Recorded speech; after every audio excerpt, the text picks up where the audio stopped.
Reveladores que acumulemos allá, nos los llevamos en un operativo relámpago el último día. ¿Arriesgarlo todo en un solo día? ¿Semejante trasteo? Eso es una locura, Jacinto. Yo propongo múltiples trasteos nocturnos. Carajo, justo los trasteos nocturnos están prohibidos por la ley. Ante todo, discreción, justo. Cuanto más trasteos, más riesgo. Milagro. Doctor Romero, un milagro.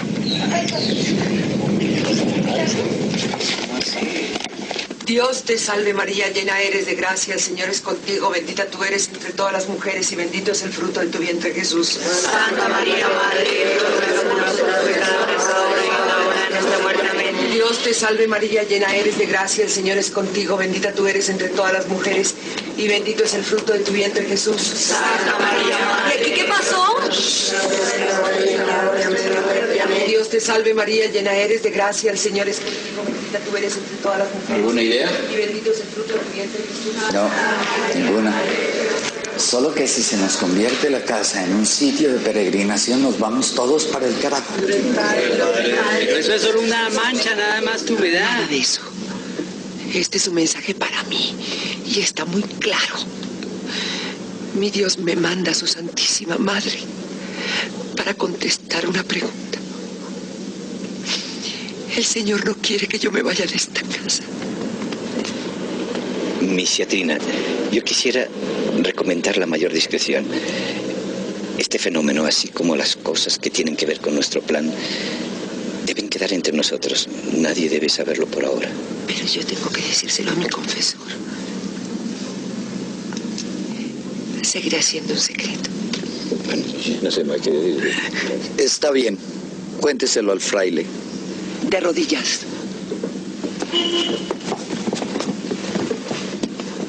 De rodillas todos.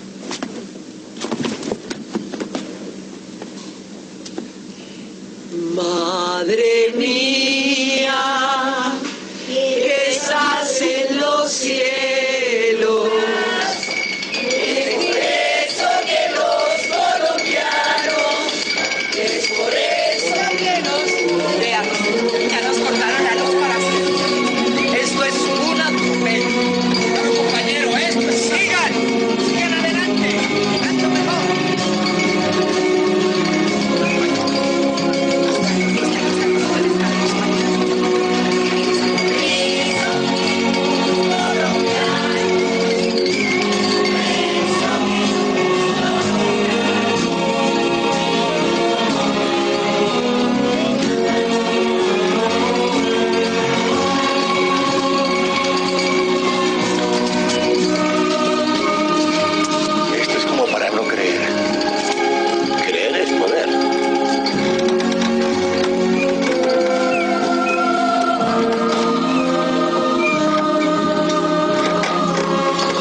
Bien. Listo. Buenas tardes. Cine en el campus del Departamento de Promoción Estudiantil de la Vicerrectoría de Vida Estudiantil y el Subsistema de Bibliotecas de la Facultad de Ciencias Sociales le da la más cordial bienvenida a este cineforo hoy con la película La Estrategia del Caracol, dirigida por el cineasta y director Sergio Cabrera. La obra es una comedia-drama y relato de ficción sobre la libertad y la solidaridad una metáfora del acoso a los inquilinos inspiradas en un hecho real. Este largometraje ha obtenido muchos galardones a nivel nacional, a nivel de país Colombia, los cuales se pueden citar el Concurso Nacional de Guiones FOCIN Bogotá, Colombia, 1993, Premio Ópera Prima y Premio de la Crítica Especializada en el Festival Internacional del Cine de Cartagena, Colombia. También obtuvo el Círculo Precolombino de Plata a Mejor Película, Círculo Precolombino de Oro Mejor Director y Círculo Precolombino de Oro Mejor Película Colombiana en el 11º Festival de Cine de Bogotá en 1994.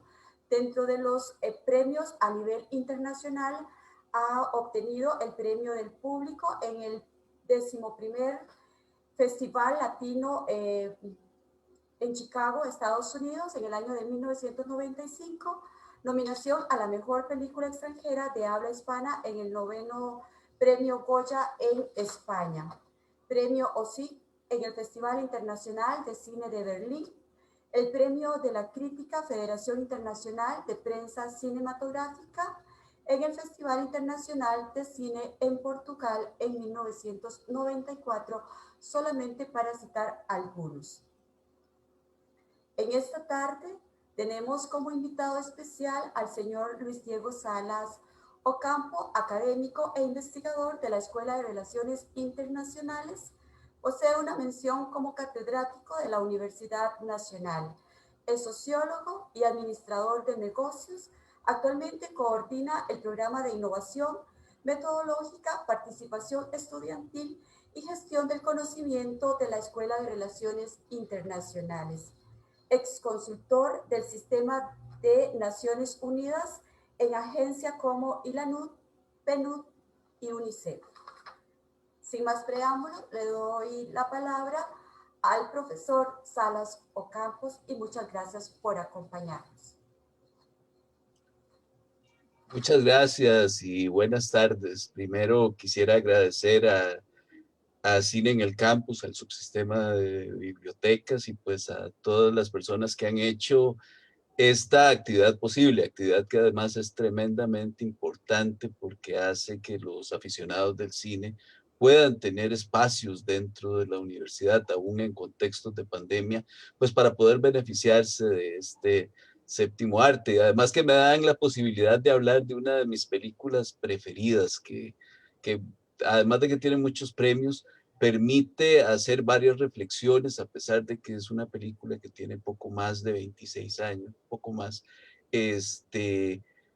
permite hacer reflexiones sobre la actualidad que estamos viviendo en este país. Entonces, primero quisiera pues agradecer la oportunidad que me dan de poder compartir un rato pues con las personas a través de Facebook Live y a través de la conexión que se está haciendo en este momento. Si me permiten, voy a compartir pantalla porque de la estrategia de Caracol podrían decirse muchas cosas y quizá siempre el intento de hablar de un clásico del cine latinoamericano es casi que quedarse corto de antemano. Así que ruego disculpas por posiblemente el montón de cosas que no voy a decir de la película. Y obviamente las preferencias de uno siempre están a la hora de elegir pues los temas. Yo quisiera, si ustedes me permiten, centrar mi participación en al menos 4 puntos, 5 puntos en realidad.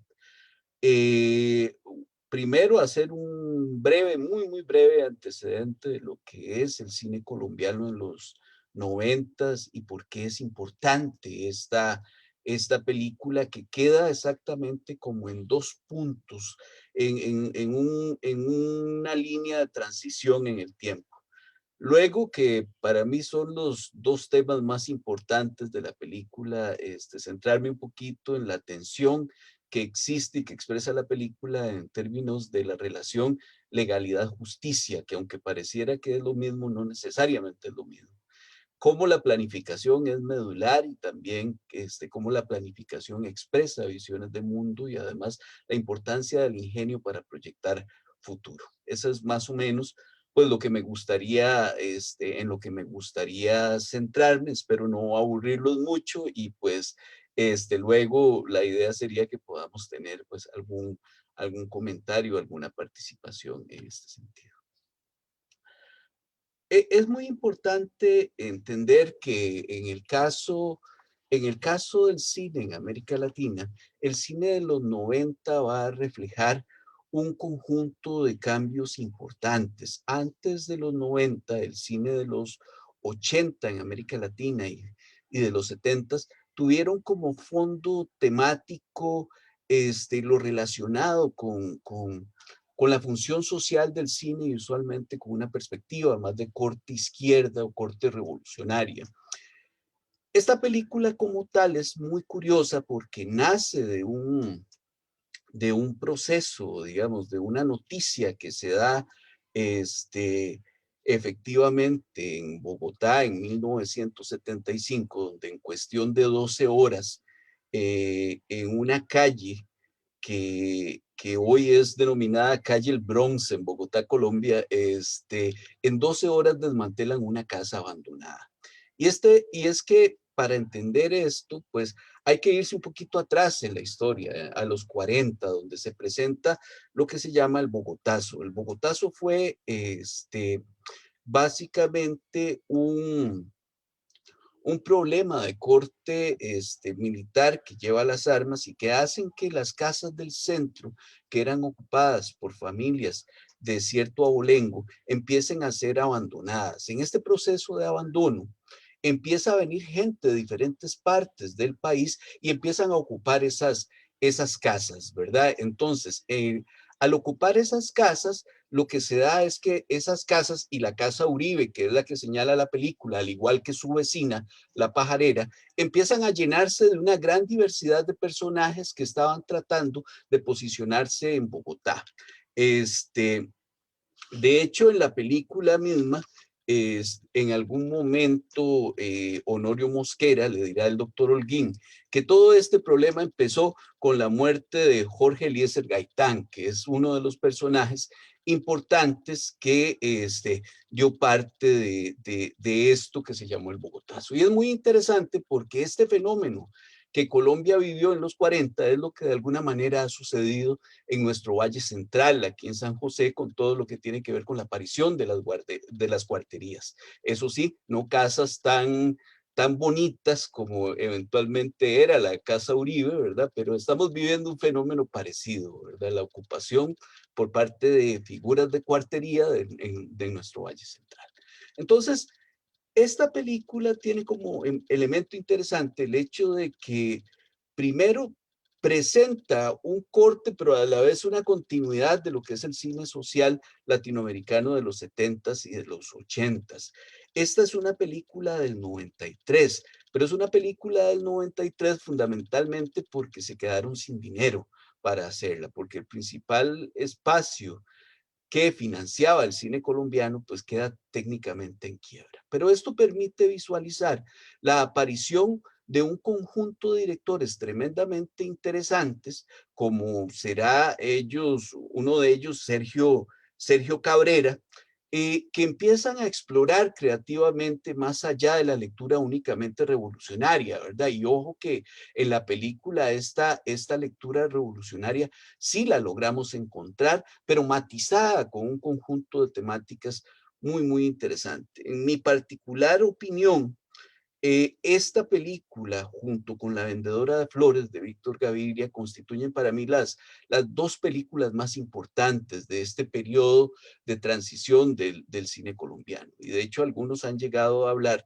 de que esta película de la estrategia de Caracol es la película más importante que ha dado el cine colombiano. El otro aspecto que tiene el cine colombiano en este momento tiene que ver con el potencial de internacionalización. En el momento en el que la industria del cine se queda sin plata y sin subsidio, empiezan a poner sus ojos hacia afuera.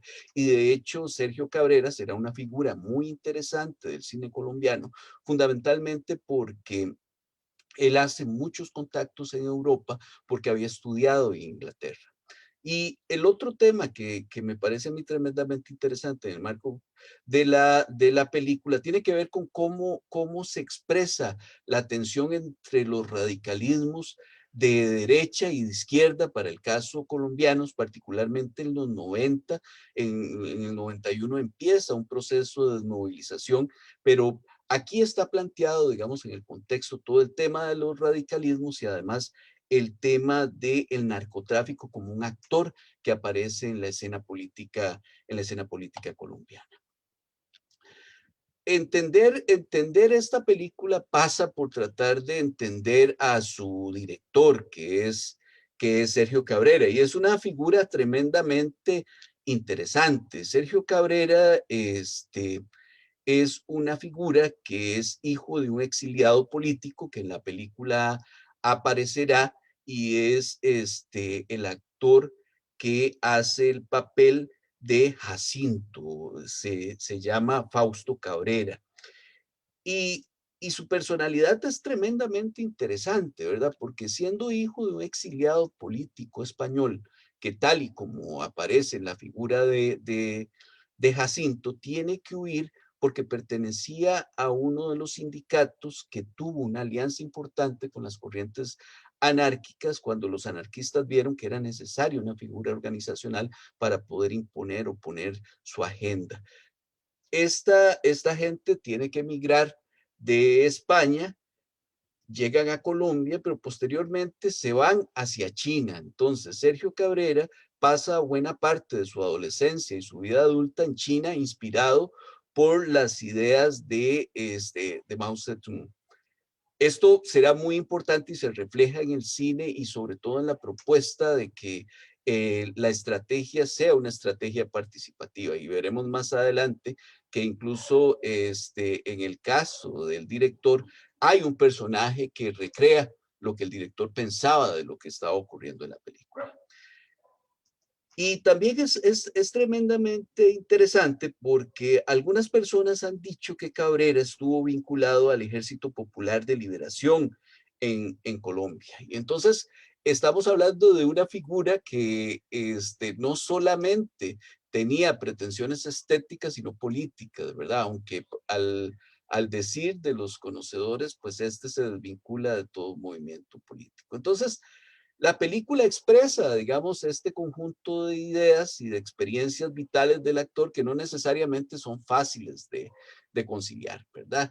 Y sobre todo cuando uno ve que ya fílmicamente el director se vincula particularmente con Inglaterra, estudia en la London Film School, que es una de las escuelas más importantes de pensamiento no conservador en Europa para desarrollar cine, y por otro lado, donde él alimenta su proceso de formación como cineasta con una gran vinculación con Colombia por el análisis que él estaba haciendo desde su formación como cineasta de todo lo que serán las corrientes políticas liberales y neoliberales.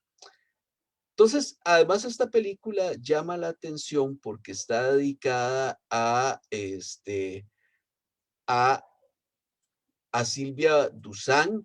Silvia Duzán era una colombiana que en este momento muere desarrollando un reportaje para la televisión inglesa sobre los grupos ilegales en Colombia que actuaban de manera violenta. Entonces, cuando uno empieza a ver la película, se da cuenta de todo el contexto político que hay detrás de esa filmación y además la significación que tenía para Sergio Cabrera el hecho de que su amiga hubiese muerto en Colombia a través de la cobertura comunicativa, que será muy importante.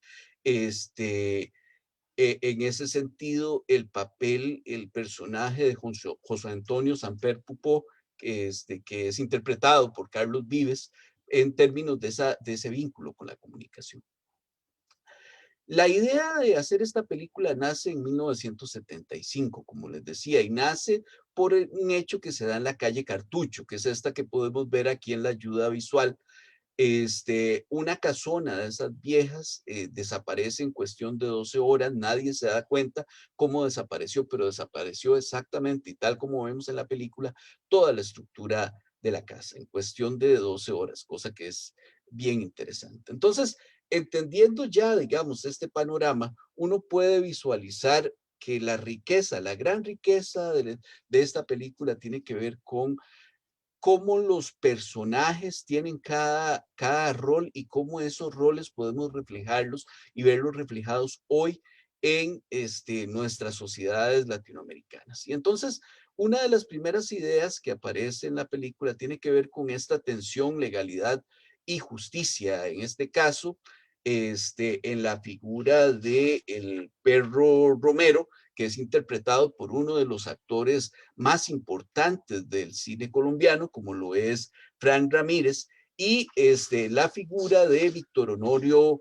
Mosquera, que también es interpretado por otro gran actor que es Gustavo Dorado en la película. Y esto es bien interesante porque desde el punto de vista jurídico, el perro Romero lo que hace es utilizar las propuestas colectivas de defensa de la casa. Recordaremos que en la película él alega que primero tenían que dar tiempo porque había una persona enferma en el inmueble. Una vez que esta persona enferma del inmueble se le da el tiempo de ley, tienen que hacer otra jugada jurídica para desaparecer formalmente la casa y que pudieran darse unos días más. Profe, Sí, ¿podría devolver un momentito esa misma, esa diapositiva? Porque viendo y leyendo análisis sobre esta tensión de la legalidad, como un aporte que hace Cabrera, es ver, digamos, la distinción en cuanto, si bien ellos andan con trajes de abogado los dos, ¿verdad? Uno es rubio y el otro es, digamos, de pelo negro. Y entonces eso también ayuda a que se vea la tensión y las posiciones distintas que hay justamente en esa tensión de legalidad. Es como un aporte ahí. correcto, María Jimena, muchas gracias, porque efectivamente, ¿verdad? Honorio Mosquera representa, y de hecho, cuando uno ve en la película, cuando entra Romero al juzgado, lo tratan de perro y a Honorio Mosquera lo tratan de licenciado. Y esto tiene que ver con cuáles son los puntos desde donde se ubican para ejercer el derecho, ¿verdad?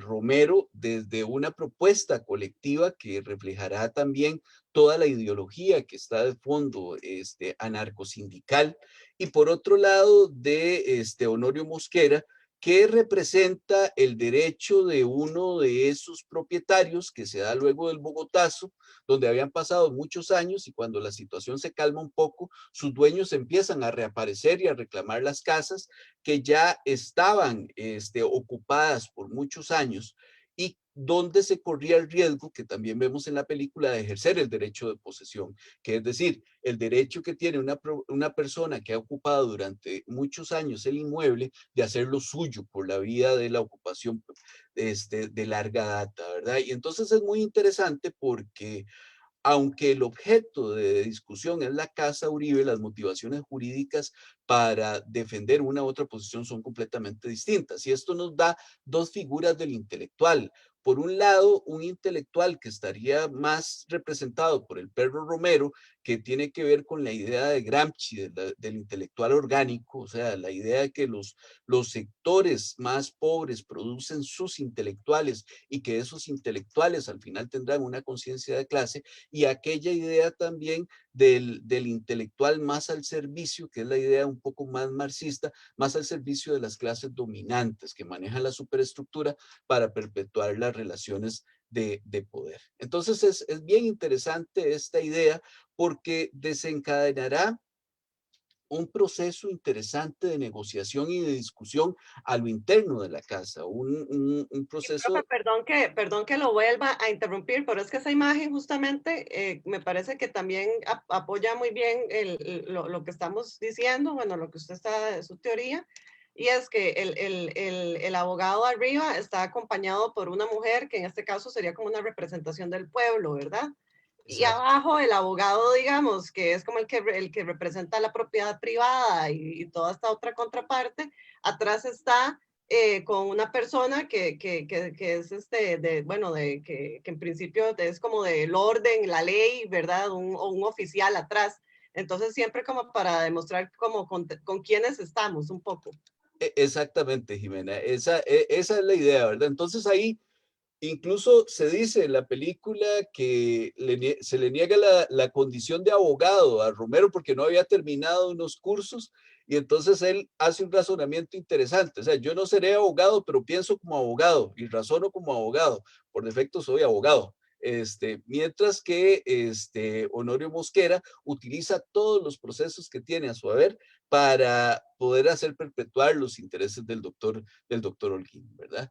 El otro punto que me gustaría considerar tiene que ver con los procesos de planificación, ¿verdad? Usualmente la gente ya diariamente nosotros hablamos de planificar y todos tenemos una estructura de vida por pequeña que sea, pero ¿qué tan fácil es planificar? ¿Qué tan fácil es planificar cuando el contexto vital de uno está en juego? ¿Qué haría usted si en un momento a otro le dijeran que tiene que desocupar en 48 horas su casa y quizá ha tenido un largo periodo de vida en esa casa, tiene un conjunto de recuerdos, tiene un conjunto de experiencias?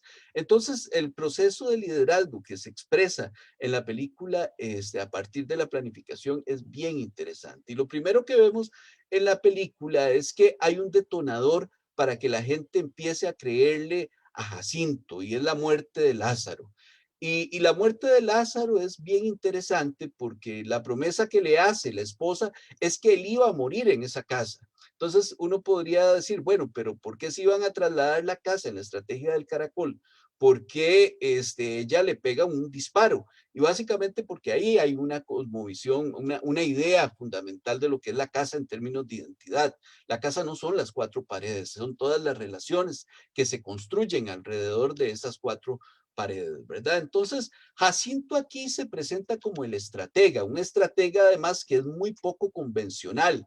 Es una persona mayor, primero que nada, que además tiene una fuerte formación política y logramos evidenciarla por ciertos signos que aparecen a lo largo de la película, donde la relación anarquismo y sindicalismo se presenta. Y entonces, Jacinto es un líder y un estratega bien interesante porque no se queda en el campo de la táctica y quizás debemos hacer la diferenciación entre lo que es táctica y estrategia.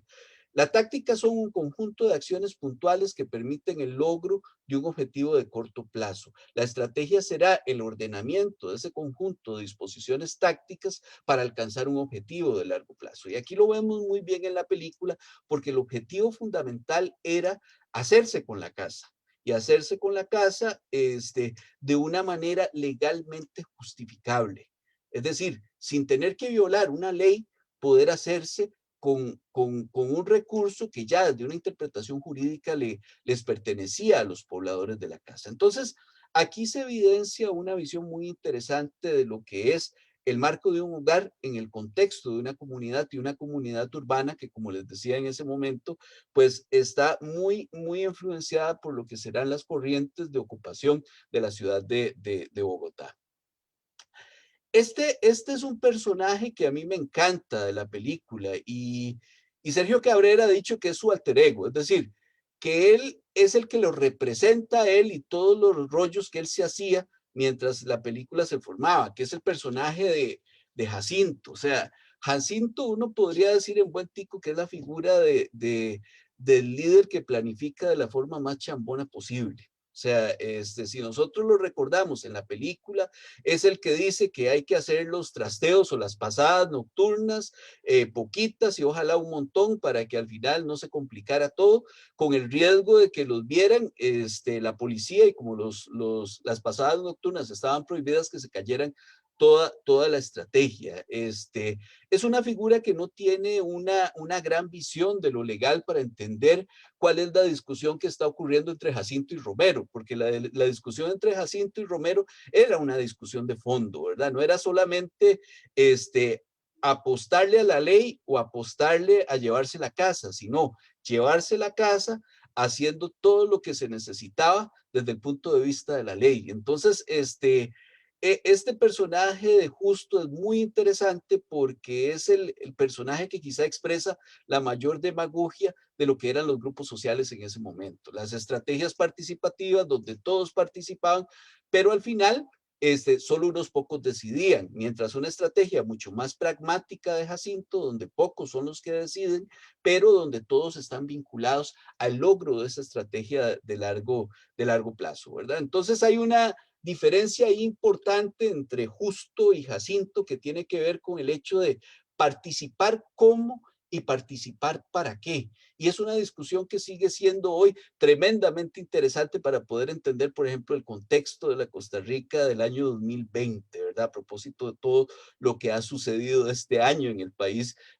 con respecto a las mesas de diálogo nacional, ¿verdad? Entonces es muy interesante este personaje de Justo en la película porque refleja, digamos, un poco los miedos también del director de la película y un poco la visión que él tenía de lo que estaba ocurriendo.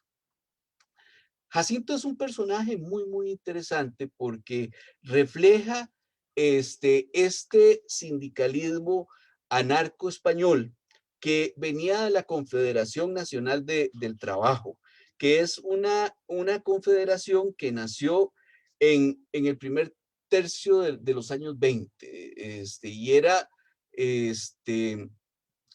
era esa idea de que los anarquistas tenían que buscar una figura que les permitiera ejercer su acción de una forma un poco más institucionalizada. Entonces vieron utilidad en la figura sindical. Entonces es una mezcla ideológica bastante interesante y loca, si se quiere, ¿verdad? En el sentido de que vincular pensamiento anárquico con sindical no necesariamente era un ejercicio fácil.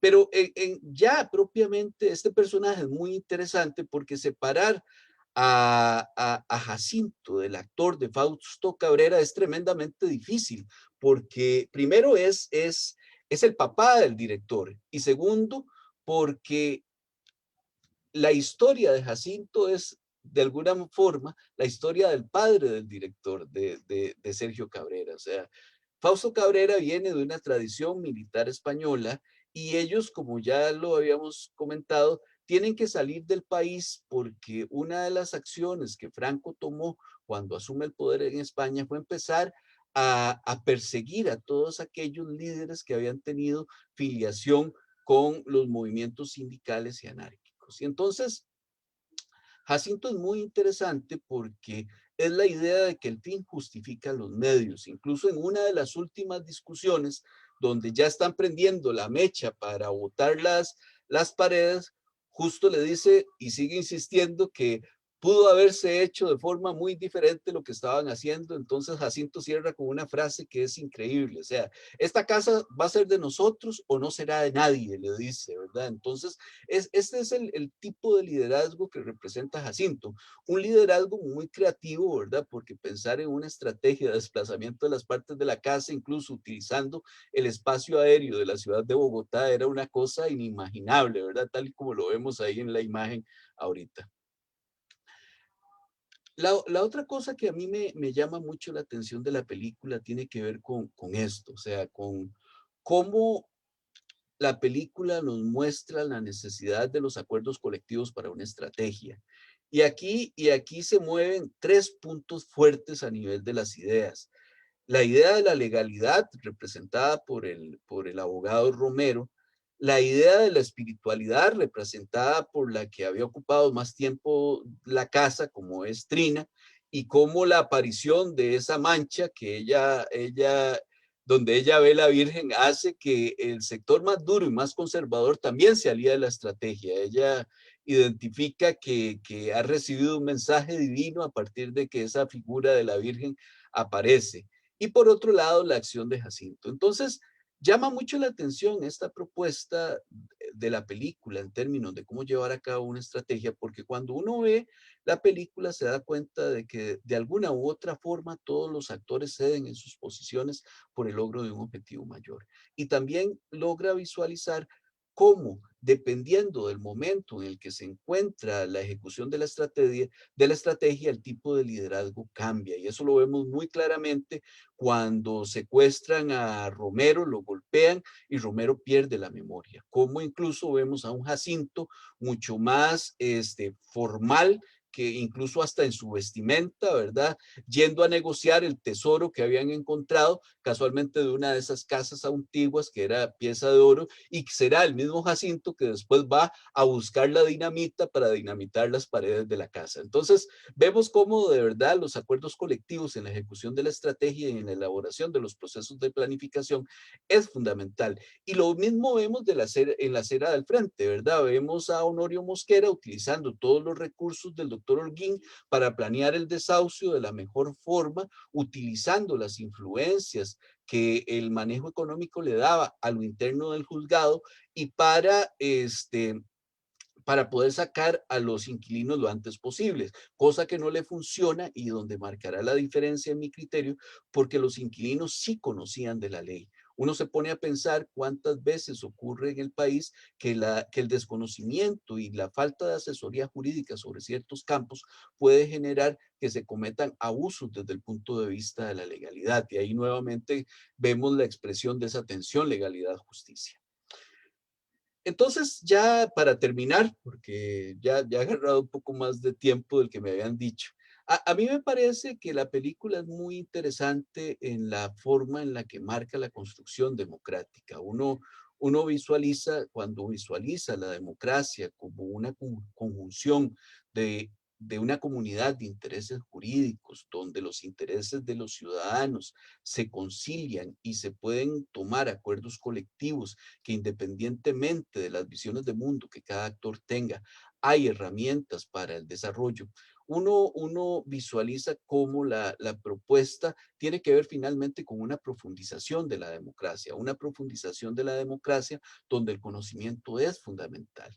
Y esto me parece uno de los aportes valiosos de la película, ¿verdad? Porque las formas en las que ese conocimiento se pone en la acción, uno puede visualizar que es de distinta manera y hace interesante la película. La otra cosa que a mí me llama la atención de la película tiene que ver con el hecho de qué sucede cuando ya la confianza en la ley no funciona.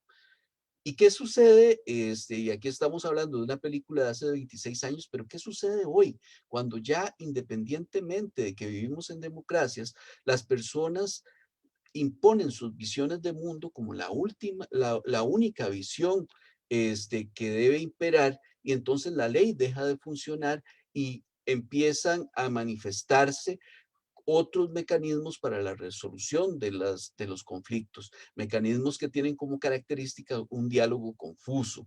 Y aquí la figura de Antonio Calle Sasa es bellísima, porque es el narrador de la película, además, porque a lo largo de la película tuvo la posibilidad de improvisar muchos de sus diálogos y además porque le permite a uno visualizar la importancia de saber hablar para lograr acuerdos. Entonces, este es un personaje tremendamente interesante que nos recuerda lo peligroso que es no poder entender al otro en un proceso de negociación. Entonces, yo cierro con dos preguntas. ¿Qué sucederá en países como los latinoamericanos hoy, donde cada vez encontramos menos posibilidades de el diálogo? Tendremos que trasladar la casa, por decirlo así, esa casa simbólica, que es el lugar donde todos, independientemente de nuestras diferencias, nos podremos poner de acuerdo, o al final recibiremos como países una casa pintada para que administremos lo poco que nos ha quedado. De mi parte, pues les agradezco muchísimo la posibilidad que me han dado de hablar de esta película que tanto me gusta, y pues quedo a su disposición. Muchas gracias, profe, por este análisis tan interesante y tan completo respecto a la película.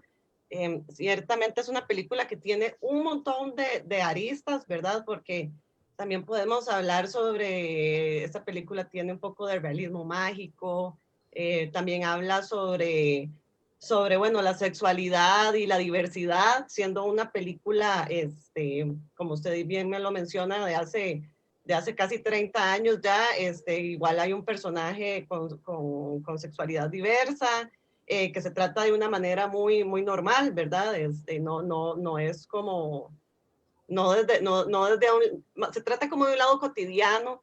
Entonces, profe, un poco hablando de esta democratización que usted hablaba, sí, también podemos como hablar un poquito de esta democratización dentro de los espacios colectivos, porque a mí me llama mucho la atención, ¿verdad? Que dentro de esta película, y si bien usted lo menciona, como con estos aportes legales y estos distintos puntos de vista, en este espacio, en esta colectividad y en esta democratización espacial, vemos que hay puntos de vista muy diversos en cuanto a la religión, en cuanto a la sexualidad, en cuanto a la resolución de conflictos, y son espacios en donde se tienen que resolver todos esos temas porque, bueno, porque la gente está viviendo en ese espacio y no hay de otra.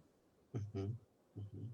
Sí, es realmente muy interesante la película, ¿verdad? Uno imaginaría que hoy que si uno quiere meter a un caballo a vivir a una casa, posiblemente los vecinos no se lo permitirían, ¿verdad? Y en la película vemos de una forma incluso exagerada esta colectivización del todo, ¿verdad? O sea, exactamente cabe todo, hasta la posibilidad de que Trina le cuente bajo secreto de confesión al fraile todo lo que están haciendo, y entonces el fraile se ve en la línea delgada del ejercicio de su profesión, ¿verdad?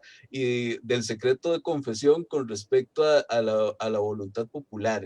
Ciertamente es una película visionaria en ese momento, ¿verdad? Porque toca temas tremendamente complejos, lo que tiene que ver con los mecanismos que Gabriela hace para poderse adaptar a lo que se esperaba de él o de ella en ese momento, ¿verdad? Y cómo cumple un rol fundamental a partir del desarrollo de la película, de ser quien engaña al depositario de la ley y el depositario de la estrategia de aquel que tiene dinero, ¿verdad? Entonces es muy interesante el manejo que se da del tema de lo colectivo, ciertamente, y la propuesta es interesante porque matiza también, ellos mueven las casas a las montañas de Bogotá, que luego serán en el futuro, y ya en ese momento aparecían uno de los sectores de más movilización, digamos, de los sectores más populares y pobres del país. Y es que, bueno, en casi que todas las películas que hemos visto, un eje fundamental, y yo creo que sin haberlo querido, pero sí, no todas, pero muchas, tiene que ver con la migración. Se mencionaba también dentro de uno de los análisis que leí, bueno, que en esta Colombia convulsa, donde se empiezan a dar digamos, estos movimientos, gran parte era porque son la gente de las zonas, de otras zonas del país, se movilizaban, y la manera que encontraban para poder vivir y para poder gestionar bueno, su vivir, su vivienda, su comida, era ocupando estos espacios comunes. Que también se da en Europa, en los años 60 y 70, con este movimiento que también que se da en Holanda, se da en varios países, también se da en Europa, que se denomina en España como los ocupas, que tiene que ver en parte se relaciona, y bueno, hay varios grupos, hay distintos enfoques, pero sí tiene que ver con una visión de izquierda, y en algunos casos se aproxima mucho más al anarquismo, pero que tiene también que ver con esto de la propiedad privada, y que qué complejo también, ¿verdad? Pero tiene que ver con la propiedad privada, y hasta qué punto lo mío es mío, y hasta qué punto es de quien lo necesita, ¿verdad? Como se dice muchas veces. Que tiene que ver con esto, y que es también en uno de los ejes de la película, ¿verdad? La propiedad privada contra la necesidad pública, y es como un puje y un estira y encoge. Y es muy fácil, digamos, en estos momentos, cuando uno ve la película y en la posición más o menos en la que se encuentra uno, empatizar, digamos, con los protagonistas de la película, que son los que mueven la casa, ¿verdad? Los que quieren mover la casa y los que la movilizan, pero también cuando uno se pone como, si uno lo analiza, ¿verdad? Y se pone ya así, uno dice, bueno, yo tengo, a mí me heredaron una casa, la dejé de tener por 10 años y llego a mi propiedad y estoy en mi propiedad y hay gente ahí, yo creo que, ¿verdad? Ahí hay una discusión, hay como un doble discurso en el que uno mismo puede entrar y analizarse uno y también ver en qué posición estamos y en qué papel jugamos, porque estoy segura que a todos nos pasaría o a muchos nos pasaría, por lo menos a mí me pasaría que si a mí me dan un terreno y lo dejo ahí 5 años y llego 5 años después, pues me sorprendería mucho de ver que hay una comunidad viviendo ahí, que eso pasa mucho y que pasa acá, ¿verdad? Y que es una realidad que sucede acá y que no está lejana a nuestra realidad todavía, inclusive ahora. Es decir, yo conozco gente que presta sus servicios para ir a desalojar a la fuerza, ¿verdad? Y no de manera legal, pero sí porque es su propiedad a otras personas. Y eso se da acá. Y tal vez uno no está muy acostumbrado a vivirlo, pero sí pasa, sí sucede.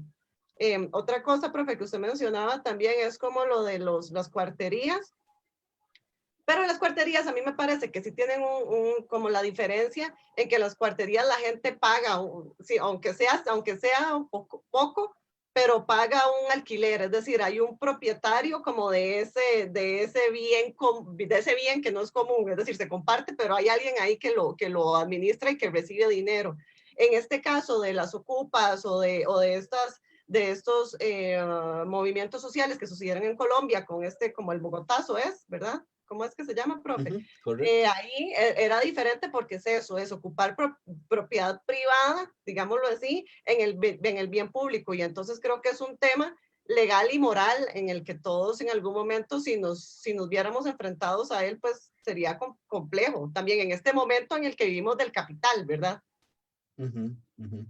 No, y es muy interesante porque en un país como el nuestro, donde somos tan respetuosos de la ley, ciertamente, Jimena, yo creo que en cada uno de nosotros vive un Romero y un doctor Holguín. O sea, al final utilizamos y leemos la ley de acuerdo a lo que nos esté pasando en ese justo momento, ¿verdad? Y el caso de las cuarterías, a lo que quise referirme es que al final, digamos, ha habido un desplazamiento de las actividades. Si uno recuerda el San José de hace poco más de 30 años, recordará que el San José era un espacio de encuentro de los diferentes actores, con todo lo que significaba desde el punto estético, desde el punto de vista de la identidad. Hoy el San José se nos ha convertido fundamentalmente en un sitio donde su uso fundamental es un, un, es básicamente un mal necesario para poder ejecutar ciertas tareas y no es espacio de encuentro de las personas, que es finalmente lo importante en la ciudad, ¿verdad? Y vemos cómo hay una corriente de desplazamiento, digamos, de esas actividades más sociales y más de resignificación de cada uno de los actores que ocupan el espacio a las afueras también de San José, lo que ha significado, digamos, toda la actividad comercial en Santa Ana, donde hoy podemos ver que en un espacio muy pequeño, cerca de 3 kilómetros, se concentra la ocupación espacial de las élites en el país.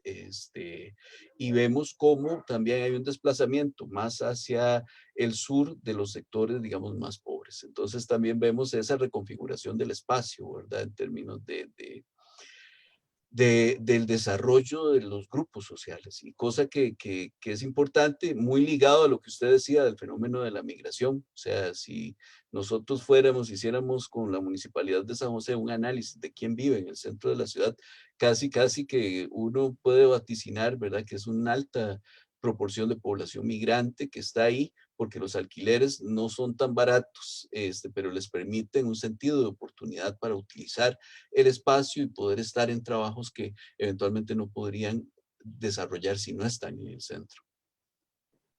Sí, y también en cuanto a legalidad, que no todos, que no, me imagino que habrá muchas personas legales, pero no todas, que en algunos espacios, depende del lugar, se piden, ¿verdad? Hay que tener algunos papeles, algunos requisitos, y en estos otros espacios, pues me imagino que depende del lugar, pues no serán tan, digamos, tan exquisitos a la hora de solicitar papeles, ¿verdad? Y todo eso sí tiene que ver justamente con con la migración y lo que significa y lo que hemos también venido hablando y que me parece como importante, el sistema económico en el que vivimos actualmente, que ha forzado que fuerza, ¿verdad? Que gente tenga que desarraigarse de su hogar, como veíamos también, como la película habla de eso, de qué es un hogar, lo veíamos también en uno de los análisis que nos había compartido Adriana, ¿verdad? Y entonces daba como el enfoque de la película, como leer qué es un hogar y qué significa el hogar. Son las cosas que están con nosotros, son las personas, son las paredes físicas, es la calle que nos acompaña. Perdón. Y en este caso, ya es que me llamaron y me desconcentré. Pero bueno, nada, quería como recalcar eso también de que la película menciona qué es esto, de qué es un hogar, y lo mencionaba con el que uno lo podría también ver como que se trata el tema de la eutanasia un poco también, ¿verdad? Con el asesinato de Lázaro, ¿verdad? Es el señor que muere como con la escopeta, porque entonces también hay esa lectura, ¿verdad? De el hogar es la estructura física, o también, o es todo lo que nos rodea, y cada quien tendrá su significado. Yo creo que para eso tampoco hay una respuesta absoluta. Cada quien tendrá dentro de su vivencia y su sistema de creencias que es un hogar. Pero ciertamente es bien complicado en este sistema en el que vivimos, y como lo mencionaba el profe en su exposición, que ciertamente en este momento nos encontramos ante una cuestión de propiedad privada, propiedad pública, y lo que es legal y lo que es moral. Entonces, y eso permite que mucha gente en estos momentos no tenga dónde vivir, ¿verdad? Y que por otro lado haya gente que tenga muchos metros cuadrados y que ni siquiera recorra y conozca todos los aposentos de su hogar. Y ese es como el sistema en el que estamos ahorita, y también creo que es un poco en lo que se debate la película. Sí, y si me permite, Jimena, una reflexión en esa línea. Me parece que es muy interesante el hecho de que el cierre de la película habla del tema de la dignidad. Me parece que uno de los grandes desaciertos que han habido en el manejo de políticas públicas tiene que ver con pensar que la gente no es capaz. Y entonces, como la gente no es capaz, hay que darle subsidios para que subsista y no desarrollar capacidades. Me parece que hay un tema ahí de fondo que tiene que ver con el asunto de la dignidad. O sea, un pobre, no porque sea pobre, tiene que ser un sujeto indigno.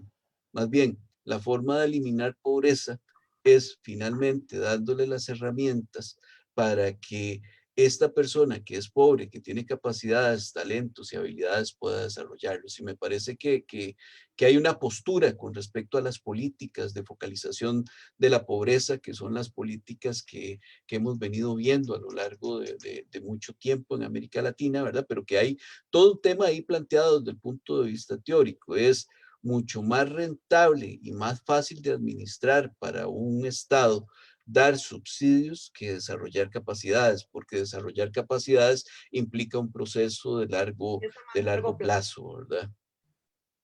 Claro. Y también sobre la dignidad, me parece que la vivienda representa que más que no que tener un techo donde vivir, como para sentirse una persona, uno con dignidad, digna. Hace poco estaba viendo cómo hay unas modalidades en Corea del Sur de la gente que migra, volvemos al punto, ¿verdad? De otras zonas del país, y que viajan hacia allá, hacia el centro, donde está el poder económico, la economía, y viven en estos cuartos súper reducidos. Algunos no tienen ni siquiera no tienen ni el espacio suficiente de cama, entonces duermen con las rodillas dobladas, y ese es su casa, digamos, ni siquiera es que sea el cuarto. Así es su vida. Y luego, bueno, explican que hay gente que así estudian y después pueden ir adquiriendo más poder económico, y es decir, se espera que la gente no esté así siempre, pero qué fuerte que pensemos que eso es parte de un proceso. O sea, ya si uno lo ve así, hablando de dignidad, que fuerte que pensemos que vivir así está bien y que es digno y que eso nos va a permitir otra cosa. Y claro que sí, pero que duro que un sistema nos obligue a que haya personas que vivan así y de peor manera o que incluso no tengan ni siquiera dónde vivir. Sí, y lo interesante es que ocurre también en el sentido inverso de la pirámide, de verdad. Pensemos en cuánta gente vive hoy encerrada en los condominios, que no tiene ni siquiera la autonomía para poder pintar la pared de su casa de un color determinado, porque para vivir en un condominio que les permite administrar el miedo a todo lo que pueda pasarle más allá de las 4 paredes del condominio, tienen que renunciar a derechos, pegar un clavo, poner una pared de un color diferente, tener la cantidad de perros y gatos que quiera tener para ajustarse a las normas del condominio. Entonces, este tema, claro, el tema de la identidad se las plantea y se las trae, ¿verdad? Porque de alguna manera, la forma en la que han evolucionado las cosas han generado burbujas de miedo, donde uno y otro sector de la pirámide social está tratando de administrar su seguridad de la forma en la que mejor puede, pero también renunciando a cosas tan vitales como poder salir a caminar y pasear por donde usted desee sin tener miedo que lo asalten, poder disfrutar de esos paisajes de ciudad que en otros momentos eran los paseos. O sea, hace algunos años ir al barrio Amón a ver las casas antiguas, muy de mañana o muy de noche era una experiencia bellísima. Hoy no es posible hacerlo, y son cosas a las que hemos venido renunciando casualmente porque finalmente ha privado el tema de la seguridad, es que el tema de cómo una persona para reafirmar su identidad y su dignidad se apropia del espacio. Claro. No sé si chicas, si alguna de ustedes tenía como algún comentario o duda, o si alguien de los que nos está Yo sí viendo, tenía como Gabriela, tiene comentario. como agregar algo que también, digamos, como aparte de esto, que me llamó bastante la atención fue en una de las escenas de la película donde el sacerdote estaba con Gabriel y ellos estaban ahí como en ese acercamiento donde Gabriel le dijo a él que no se sentía cómodo, que eso no estaba aceptado.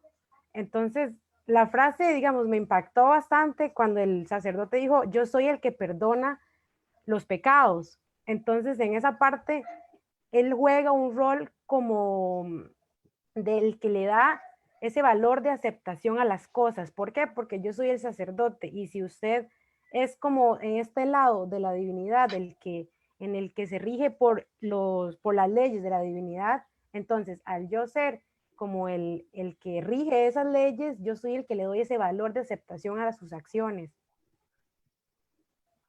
Y sí, bueno, también creo que eso tiene que ver en parte, profe, con lo que hablamos y están estas como, ¿verdad? Las antagonismos y estas partes de la ley, en este caso sería un poco la ley divina y quién representa la ley divina, en este caso, y las leyes mortales, ¿verdad? Y quién está del lado de quién y quién tiene la potestad de perdonar qué y qué es un pecado y qué no. Entonces, bueno, también nos encontramos ahí ante, igual a como en este momento, en aquel momento hablábamos de los antagonismos entre la legalidad y lo moral, creo que en este caso también, solo que lo hablamos un poco más en cuanto a lo espiritual, lo divino, y a lo que es más terrenal y pecaminoso, por decirlo así. Sí, yo haría una pequeña diferenciación ahí, sutil pero importante. Me parece que el fraile representa no la ley divina, sino la ley de la Iglesia Católica, que es muy curioso, ¿verdad? Porque la práctica que refiere es a la práctica de la confesión.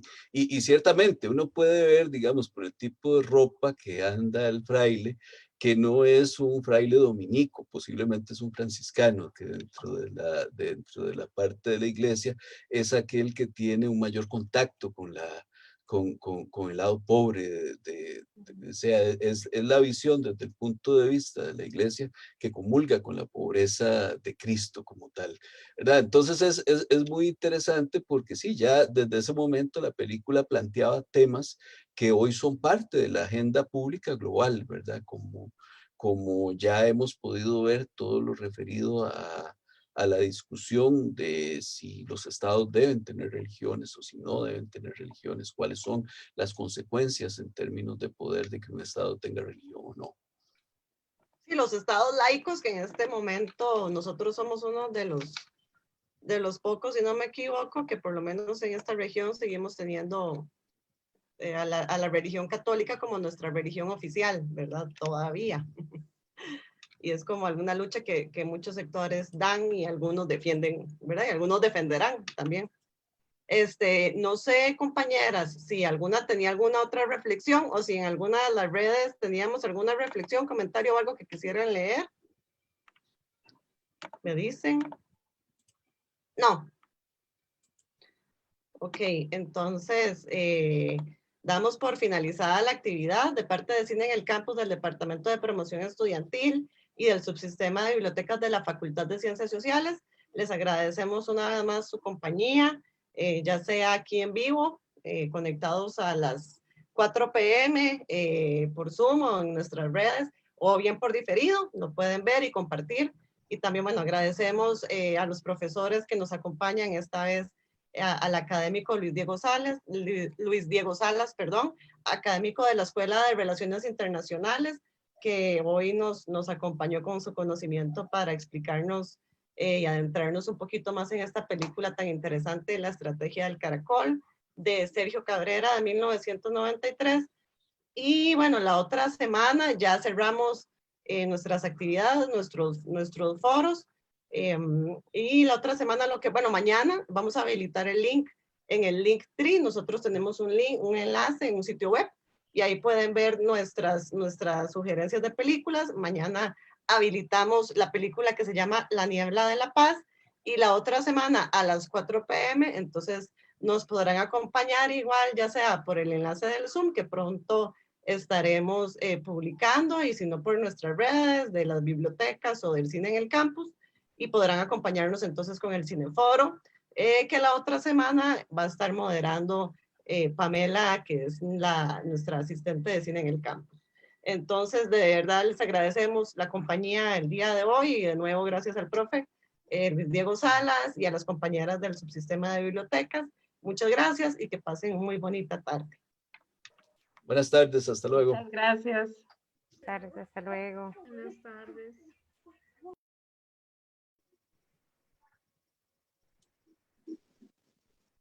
Muchas gracias, Pamela. Y